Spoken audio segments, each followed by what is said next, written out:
हैं, उस कानून व्यवस्था पर अब जनता क्या सोच रही है। आज सबसे बड़ी बात यह है कि पुलिस वाले पीछे खड़े थे और वो उनको तमाम गोलियां मार रहे थे। पुलिस की तरफ से कोई फायरिंग नहीं होती। योगी बापा को बाकी लिस्ट भी दो, जो उनके जुड़े हुए लोग हैं, जो उनका समर्थन करने वाले मुजरिम हैं, उनका इनकाउंटर कब होगा। वो तो फिल्मी सीन होता है ना पूरा, क्योंकि ऐसे कामों के लिए क्रिमिनल का इस्तेमाल किया जाता है। आज जो जय श्री राम के नारे लगाए गए, ये हिंदू मुस्लिम के दंगों को भड़काने के लिए लगाए गए। इस तरीके से योगी सरकार के ऊपर सवाल खड़े होंगे, क्योंकि न्यायिक हिरासत के अंदर ये कारनामे को अंजाम दे देना ये कोई छोटी बात नहीं है। ये कहना चाहते हैं, जब भी मैंने आपसे बोला ये स्क्रिप्ट रची गई थी, पर स्क्रिप्ट थोड़ी कमजोर थी। हम नमस्कार, मैं दामिनी शर्मा, सजग भारत में एक बार फिर से आप सभी का स्वागत करते हैं। बड़ी खबर अतीक अहमद को लेकर आ रही है कि अतीक अहमद की हत्या कर दी गई है और उन्हीं के साथ उनके भाई अशरफ भी वहां पर मौजूद थे।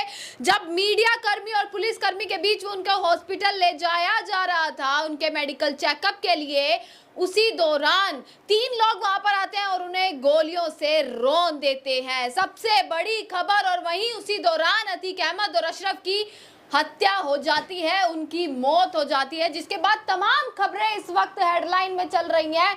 तीनों ने सरेंडर किया, तीनों आरोपी को तुरंत गिरफ्तार कर लिया गया। इस मुद्दे पर बातचीत करने के लिए गिन्नी साहनी हमारे साथ मौजूद है कि कानून व्यवस्था पर जो सवाल उठ रहे हैं, उस कानून व्यवस्था पर अब जनता क्या सोच रही है, जनता के रिएक्शंस आप तक पहुंचा रहे हैं। बड़ी बात यह कि लॉ एंड ऑर्डर की बात हो रही है। जिन लोगों ने पूरे प्रदेश का लॉ एंड ऑर्डर बिगाड़ के रखा हुआ था, उनकी मौत से लॉ एंड ऑर्डर को क्या फर्क पड़ेगा, आप ये बात बताइए। आज हम ये कहते हैं कि कानून की पूरी देख रेख में ये सब कुछ हुआ। हाँ, अगर ये चीजें एक प्रोपोगेंडा के तौर पे लोग देख रहे हैं, उनको हकीकत कब दिखती है? उनको हकीकत तब दिखती जब मुठभेड़ में, शायद पुलिस की मुठभेड़ में वो 3 आरोपी भी मारे जाते जिन्होंने अतीक अहमद का मर्डर किया। पर आज सबसे बड़ी बात यह है कि पुलिस वाले पीछे खड़े थे और वो उनको तमाम गोलियां मार रहे थे। पुलिस की तरफ से कोई फायरिंग नहीं होती। तो ये जो एक स्क्रिप्ट रची गई, आप समझो इस बात को। देखिए, मैं आपसे कहना चाह रहा हूँ ये स्क्रिप्ट के तहत हुआ है काम, पर स्क्रिप्ट बहुत कमजोर थी। पर आज अगर लोग ये सोचे कि अतीक अहमद के साथ हम समर्थन में खड़े हैं, तो हम बिल्कुल समर्थन में नहीं खड़े, क्योंकि जिन्होंने पूरे प्रदेश का लॉ एंड ऑर्डर बिगाड़ के रखा हुआ था, उनके समर्थन में खड़ा होना हमारे लिए वाजिब नहीं है। तो हमारी नजर में जो भी हुआ वो ठीक ही हुआ।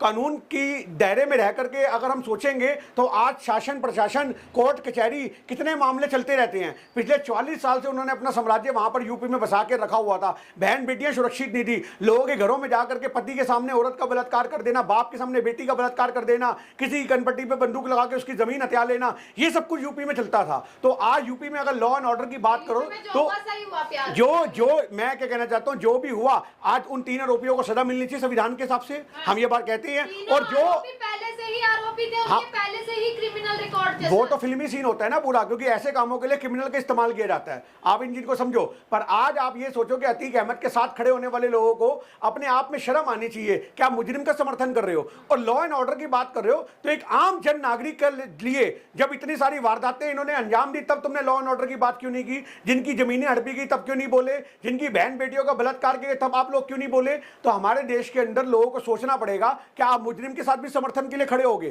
तो हम इसका समर्थन बिल्कुल नहीं करते। जो हुआ ठीक हुआ। और इसी तरीके से जितने और अपराधी हैं, हमारा मामला ये है, जितने और अपराधी हैं सबके लिए सजा होनी चाहिए। हम ये नहीं कहते किसी को बख्शा जाए। आज यूपी सरकार में योगी बाबा ने खूब अच्छा काम किया है ना उत्तर प्रदेश। हम ये कहना चाहते हैं कि योगी बापा को बाकी लिस्ट भी दो, जो उनके जुड़े हुए लोग हैं, जो उनका समर्थन करने वाले मुजरिम हैं, उनका इनकाउंटर कब होगा। हम सरकार का समर्थन नहीं कर रहे, पर हर चीज में सरकार का विरोध करना यह भी वाजिब नहीं है। आज जो काम अच्छा है वो अच्छा है। आज अगर आप इस तरीके से इस चीज को देखो तो आज आपको पता होगा, जो महाभारत में कर्ण की हत्या हुई थी, तो अर्जुन के द्वारा कर्ण को जब मारा गया वो युद्ध के नियम के तहत नहीं था। आप समझ रहे हैं इस बात को? दुर्योधन को मारा गया वो युद्ध के नियम के तहत नहीं था, पर फिर भी कृष्ण भगवान ने उनको मरवाया। क्यों मरवाया? क्योंकि वो जानते थे कि अगर ये जिंदा रहे तो ये समाज में जो आज पंचाली के साथ हुआ था, द्रौपदी के साथ हुआ, ये ऐसे कितने कारनामों को अंजाम देंगे। तो आप याद रखिए कि एक बदमाश की मौत गोली से ही होती है, और वो किसकी होगी ये नहीं पता लगता, वो पुलिस की है या वो गुंडे की है। आज इतनी हमने फिल्में देखी हैं, गोली लगी उसके बाद जय श्री राम के नारे तक ये गलत था। ये अगर आप देखो तो ये कॉम्युनल करने की जुर्रत जो की गई, इसका हम विरोध करते हैं। ये एक राजनीति के तहत किया गया। आज जो जय श्री राम के नारे लगाए गए, ये हिंदू मुस्लिम के दंगों को भड़काने के लिए लगाए गए। आज रमजान के महीने में आप किसी मुसलमान को मार भी रहे हो, उसकी हत्या भी कर रहे हो और जय श्री राम के नारे लगा रहे हो, तो ये अपने आप में दिखाता है कि आप चीजों को कॉम्युनल करना करना चाह रहे हो, आप चाह रहे हो कि देश में सांप्रदायिक माहौल बने और आप उसका राजनीतिक फायदा लो। आम किसी भी अतीक अहमद जैसे बंदे के साथ नहीं खड़े हुए, आप इस बात को ध्यान रखिए। हम एपीजे कलाम साहब को सलाम करते हैं, आप समझना इस बात को, हम मौलाना आजाद कलाम साहब को सलाम करते हैं, पर हम अतीक अहमद जैसे लोगों का समर्थन नहीं करते। हम यही बात कहना चाहते हैं कि आज देश में हिंदू हो या मुसलमान हो, जो भी दंगाई हैं, हम उसके साथ नहीं खड़े, हम भारत के तिरंगे के साथ खड़े हैं। बार बार हिंदू मुस्लिम की बात, अतीक अहमद की जब से हत्या की गई है तब से हिंदू मुस्लिम की बात आ रही है। समुदाय जो है वो कहीं ना कहीं इस चीज को लेकर नाराज है कि हत्या जिस प्रकार से की गई है वो गलत तरीके से की गई। देखिए वो प्रशासन के हिसाब से बात कर रहे हैं, पर अगर आप किसी मुसलमान से पर्सनल लेवल पे जाके पूछोगे क्या आप अतीक अहमद का समर्थन करते हो, तो वो कहेगा हम बिल्कुल समर्थन नहीं करते। देश का सच्चा मुसलमान अतीक अहमद के साथ नहीं है, देश का सच्चा मुसलमान संविधान के साथ है, इसलिए वो ये बात कर रहा है कि संविधान के तहत काम नहीं हुआ। आज उनको ये लग रहा है कि हमारे मोहम्मदन कौम से आने वाले लोग अगर मुजरिम भी हैं तो कानून के दायरे में रहकर सजा दी जानी चाहिए, उनका ये मानना है। आप समझो इस बात को। तो अगर कोई इंसान संविधान की बात कर रहा है तो हमें उस सबका सम्मान करना चाहिए, संविधान का सम्मान करना चाहिए। इस तरीके से योगी सरकार के ऊपर सवाल खड़े होंगे, क्योंकि न्यायिक हिरासत के अंदर ये कारनामे को अंजाम दे देना ये कोई छोटी बात नहीं है। मीडिया के सामने लाइव हत्या, अरे आप समझो गाड़ी पलट दी गई आज विकास दुबे की, पुलिस वहां पर मौजूद थी सर। देखिए मैं कहना चाह रहा हूं उन सारे पुलिसकर्मियों को बर्खास्त किया जाए। मैं कहना चाह रहा हूं उनको बर्खास्त किया जाए, उनके ऊपर कार्रवाई की जानी चाहिए। और इन 3 लोगों के किसके साथ कनेक्शन थे और इसकी मौत से किसको फायदा था? योगी सरकार को इससे कोई फायदा नहीं था, आप इस बात को समझो। अतीक अहमद एक सरकारी गवाह बनने को तैयार था, वो उसको और उसका परिवार कह रहा था कि हम लोगों को मिट्टी में मिलाने की बात मत करो योगी जी, हम आपको उन लोगों तक पहुंचाएंगे जिसके लिए आपने हमें पकड़ा है। तो आप ये समझो कि अतीक अहमद के खुलासे से किसकी गद्दी डोल सकती थी। यूपी का ऐसा कौन सा बड़ा नेता था समाजवादी का जिसके लिए आज ये पूरा का पूरा षड्यंत्र रचा गया अतीक अहमद को मारने का। आज अतीक अहमद की मौत से अगर किसी को फायदा है तो ये आपको सवाल करना चाहिए कि वो फायदा किसको है। ये प्रशासन को खोज करनी चाहिए कि ये फायदा किसको है। उन तीनों मुजरिमों के, जो आज तीनों मुजरिमों को पकड़ा गया है, उनके 15 दिन के फोन रिकॉर्ड निकाले जाएं, डिटेल निकाली जाए, आपको पता लगेगा कि उनके तार, उनके कनेक्शन क्या समाजवादी के किसी बड़े लीडर के साथ थे या नहीं थे। पिछले कितने केसेस दर्ज हैं और तमाम बातें जो मैं आप वक्त डिबेट चल रहा हूं पिछले 10 दिन में वो किनके संपर्क में थे ये जानो आप,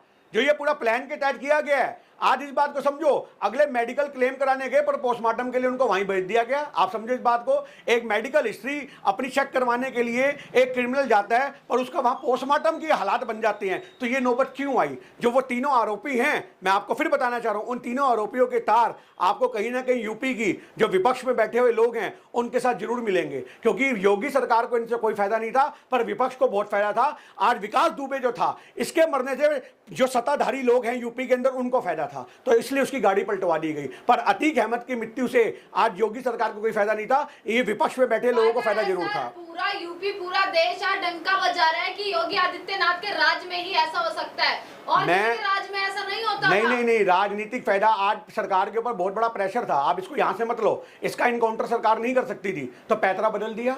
आप समझो इस बात को। हम ये कहना चाहते हैं, जब भी मैंने आपसे बोला ये स्क्रिप्ट रची गई थी पर स्क्रिप्ट थोड़ी कमजोर थी। हम ये स्क्रिप्ट लिखने वाले को ये कहते हैं कि एक आधी गोली पुलिस के पैर में मारी जाती, एक आधी गोली मुजरिम के पैर में मारी जाती तो थोड़ा नेचुरल सा दिखता। आप स्क्रिप्ट रच रहे हो, थोड़ी अच्छी बनाओ ताकि उस पर वेब सीरीज बने और लोगों को कुछ सीखने को मिले कि देखो सरकार के लोग तो नहीं थे ना। देखिए मैं कहना चाहता हूं, आपने पुरानी फिल्में देखी है मैडम?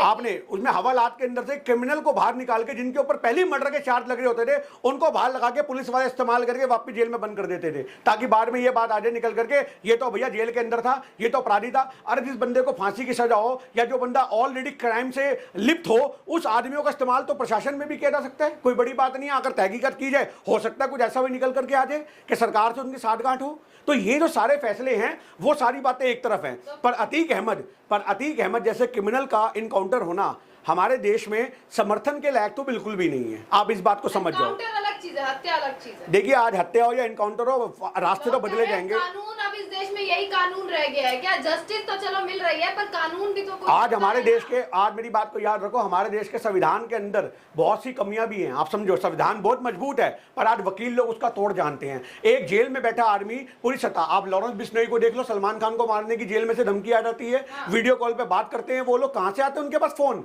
कहां से आते हैं? तो इसका मतलब है कहीं ना कहीं हमारा प्रशासन कमजोर है ना, कहीं ना कहीं हमारा लॉ एंड ऑर्डर भी कमजोर हो रहा है ना, कि जब हमारे देश के अंदर इतने बड़े बड़े कारनामे हो जाते हैं और उसके बाद भी हम लॉ ऑर्डर पे सवाल खड़े करें तो क्या करें? तो आज मैं आपको एक ही बात कहना चाहता हूं कि लॉ एंड ऑर्डर अगर हमारे देश में जो बिगाड़ने वाले लोग हैं, अगर इनकी साठ घाट हो या इन प्रशासन इसमें इन्वॉल्व हो और उसके लिए लॉ एंड ऑर्डर बिगड़ते हैं, तो जनता को समर्थन देना चाहिए। जनता को समझना चाहिए कि हमारे देश के अंदर अगर ऐसे क्रिमिनल का, मैं तो कहता हूं शरिया कानून भी लॉन्च कर देना चाहिए, लगे हाथ जो बलात्कारी है उनके साथ भी यही होना चाहिए। पर हम इसका यह मतलब कहते हैं कि योगी सरकार को कम से कम 40 से 50 लोगों की एक लिस्ट हम लोग देते हैं जो उनके समर्थन में उतरे हुए हैं, जो योगी सरकार का समर्थन करते हैं पर वो क्राइम से लिप्त हैं, तो उनका इनकाउंटर होगा। सवाल ये होना चाहिए, सवाल ये नहीं होना चाहिए कि हम अतीक अहमद का समर्थन करते हैं, सवाल ये होना चाहिए कि बाकी के लोग हैं उनका समर्थन सरकार क्यों कर रही है, उनका इनकाउंटर सरकार क्यों नहीं करती। हम ना तो मुसलमान के साथ खड़े हैं, ना हम हिंदू के साथ खड़े हैं, हम सिर्फ देश के झंडे के साथ खड़े हैं, तिरंगे के साथ खड़े हैं और सच के साथ खड़े हैं।